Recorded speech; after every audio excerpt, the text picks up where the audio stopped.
भारत का जंगी जुनून यहां खत्म नहीं होता। भारत ने 3.5 ट्रिलियन रुपए से ज्यादा मालियत के हथियार खरीदे, जो इसे दुनिया का तीसरा सबसे बड़ा फौजी अखराजात करने वाला मुल्क बनाते हैं। ग्लोबल फायर पावर 2025 की लिस्ट जारी हो गई है और इसमें 145 देशों की सैन्य शक्तियों को रैंक किया गया है। भारत इस लिस्ट में चौथे नंबर पर है। 2024 में भारत के जौहरी हथियारों की तादाद 5% इजाफे से 172 हो चुकी है। अब इंडिया कहता है कि जी मेरी 60% डिफेंस इक्विपमेंट जो है वो डोमेस्टिकली मैं करता हूँ। क्योंकि अभी जो हमने देखा है 16 नवंबर 2024 को भारत ने एक सक्सेसफुली टेस्ट किया है लॉन्ग रेंज हाइपरसोनिक मिसाइल, और ये कहते हैं कि पाकिस्तान के काफी हिस्से और साथ साथ चाइना के भी कुछ हिस्सों को ये कवर करता है। फिर ये देखिए, ये मौके आते हैं आपकी जिंदगियों में, कौमों की जिंदगियों में मौके आते हैं जहां पे आपने आके थोड़े से फैसले करने होते हैं। मोदी साहब कहते हैं भाई करो आप। लेकिन असली मजा तो पाकिस्तान और बांग्लादेश की हालत देखकर आया। पाकिस्तान जो पिछले साल टॉप 10 में था, अब गिरकर 12वें नंबर पर आ गया है और बांग्लादेश तो 35वें नंबर पर धक्के खा रहा है। देखिए अब ना ये जो अब हथियारों की दौड़ है खित्ते में, इसमें हिंदुस्तान तो वाकई बहुत आगे जा चुका है और सही बात कह रहे हैं ब्रिगेड साहब कि $85 बिलियन का उनका दिफा का बजट है। हम कई बरसों से $8 बिलियन पे खड़े हुए हैं। फॉर एग्जाम्पल ये आप हेलीकॉप्टर देख रहे हैं, this helicopter is known as light combat helicopter, जो कि इंडिया के अंदर ही इन्होंने ये indigenously designed and developed combat helicopter है।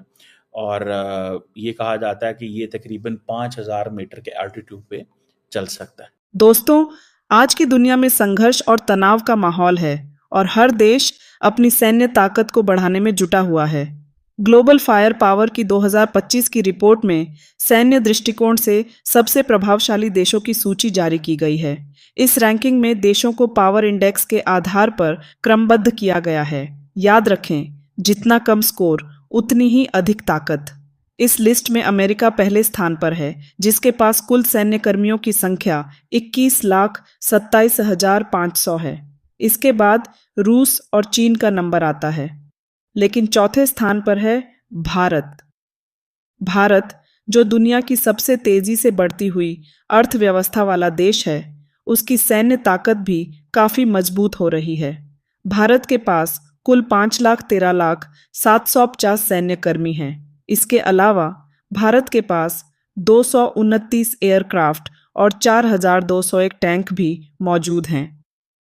ये आंकड़े हमें बताते हैं कि भारत अपनी सैन्य क्षमता को और अधिक मजबूत बना रहा है।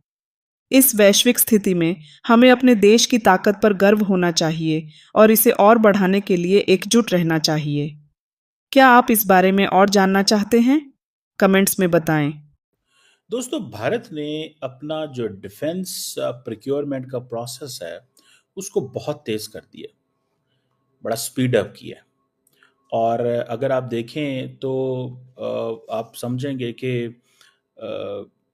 पाकिस्तान, चाइना, इंडिया, इन तीनों में से पाकिस्तान तो doesn't stand anywhere. I was just looking at Stockholm International Peace Research Institute का एक मैं चार्ट देख रहा था मिलिट्री एक्सपेंडिचर में, जहाँ पे जो आप समझ लें कि 2013 से लेके 2023 का मैं चार्ट देख रहा था, वो the Indian spending has increased manifold.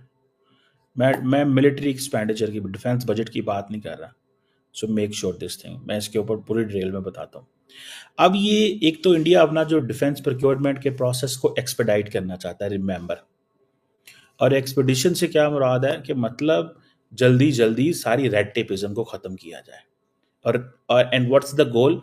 The goal is the military upgrading the military equipment.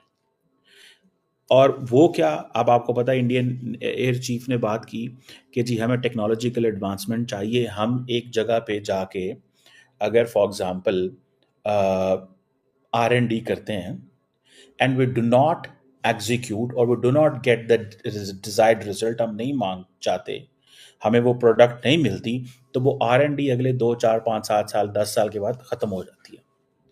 So the question is कि इंडिया इस सारे रेड टेपिज्म को या इस स्लो ब्यूरोक्रेसी को चेंज कर रहा है। और इंडिया की जो डिफेंस एक्विजिशन काउंसिल है उसने प्रॉपर इसके लिए गाइडलाइंस अप्रूव की हैं कि जो arms and equipment acquisition process है उसको तेज करना है, फास्टर, इफेक्टिव एंड एफिशिएंट। तेज करो और वाकई इफेक्टिव भी हो और एफिशिएंट भी हो। और ये जो चीज़ है बेसिकली 2025 मैं आपको बताता चलूँ is a year of reforms in Indian armed forces in defense procurement. Year of reforms, ये लिख लें आप, क्योंकि मैं तो लिखने का आदी हूँ। सो ये जो year of reforms है ये इंडिया का आ चुका हुआ है। सो इसमें सिर्फ और सिर्फ करना क्या है कि फास्ट ट्रैक एक्विजिशन प्रोसेस होना चाहिए। और फास्ट ट्रैक एक्विजिशन प्रोसेस में एक ये नया प्रोसेस लेके आए हैं जिसमें जितनी भी ब्यूरोक्रेटिक हर्डल्स हैं वो ख़त्म करनी है, डिसीजन जो फास्ट करना है, तेज़ करना है, डिफेंस एक्विजिशन जो है वो तेज़ करनी है।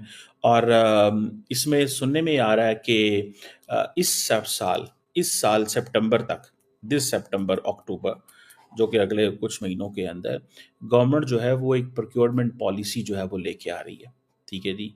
और ये प्रॉपरली काम शाम वो हो गया हुआ सारा कुछ। और उसमें क्या है कि इंडिया अपनी जो डिफेंस परचेजेस है उसको, जिसे वो कहते हैं ना, वो जो मल्टी स्टेज प्रोसेस होता था which use to span over years. ठीक है जी। इंडियंस कहते हैं कि sometimes it take decades, because India का प्रोसेस इतना पुठा था जो पिछली हुकूमतों थी या ये पिछली अभी। देखिए जैसे जैसे आपका डिफेंस या आपका जो थ्रेश होल्ड जो है वो डिफेंस का वो क्रॉस होता है, आपके लिए चैलेंजेस बढ़ते हैं, तो ये चीज़ें सामने आती हैं। अब इंडिया का जो डिफेंस परचेज जो है वो जिसे वो मिसाल के तौर पे राफेल लेना था। ठीक है जी। आपको पता है it took India 13 years. India decided to take the Rafale back in 2007. Back in 2007.